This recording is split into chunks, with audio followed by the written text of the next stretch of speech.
नमस्कार, फर्स्ट बिहार झारखंड देख रहे हैं आप। मैं हूं आपके साथ सना रहमान। इस वक्त की बड़ी खबर देश की राजधानी दिल्ली से निकलकर सामने आ रही है। आपको बता दें कि प्रधानमंत्री नरेंद्र मोदी भारत पाकिस्तान के बीच हुए सीज फायर के बाद एक बड़ी बैठक बुलाई है उन्होंने। इस वक्त आपको बता दें कि राजधानी दिल्ली में पीएम मोदी के साथ ही रक्षा मंत्री राजनाथ सिंह, एनएसए अजीत डोभाल और साथ ही साथ सीडीएस अनिल चौहान की बड़ी बैठक की जा रही है।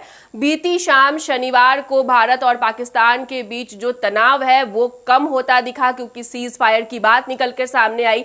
लेकिन सीज फायर के मात्र महज 3 घंटे के भीतर ही पाकिस्तान की तरफ से फिर से ड्रोन के जो हमले हैं वो देखने को मिले। ऐसे में इस वक्त की जो बड़ी खबर है वो दिल्ली से निकलकर सामने आ रही है कि पीएम मोदी ने हाई लेवल बैठक बुलाई है, हाई लेवल मीटिंग बुलाई है। इस मीटिंग में जो सीज फायर की जानकारी है वो ली जाएगी और बताया जाएगा कि अब आगे क्या कुछ करना है। जो जानकारी निकलकर सामने आ रही है उसके मुताबिक आपको बता दें कि इस बैठक में फिलहाल रक्षा मंत्री राजनाथ सिंह है, एनएसए अजीत डोभाल है, साथ ही साथ सीडीएस अनिल चौहान भी मौजूद है।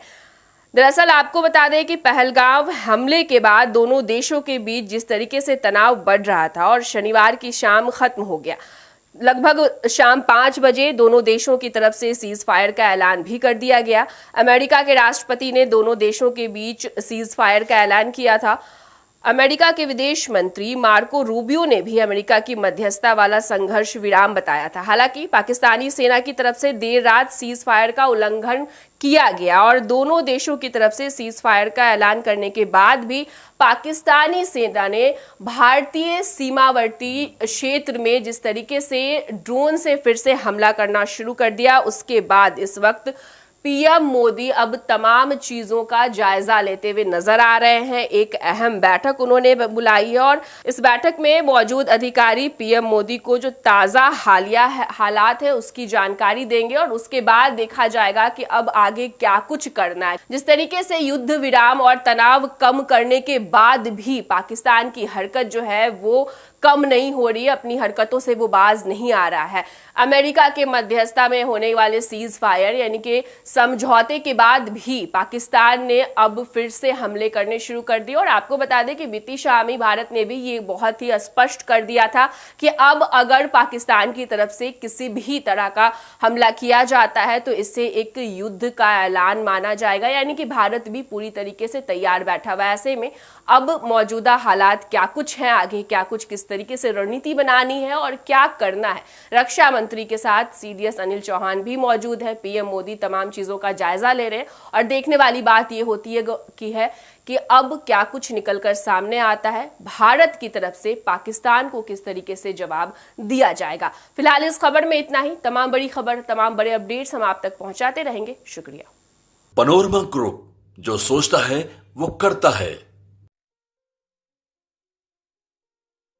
ये लो, मुंह मीठा करो। आज मैंने अपना जॉब छोड़ दिया, अब हम पूर्णिया वापस जाएंगे। जॉब छोड़ दिया है?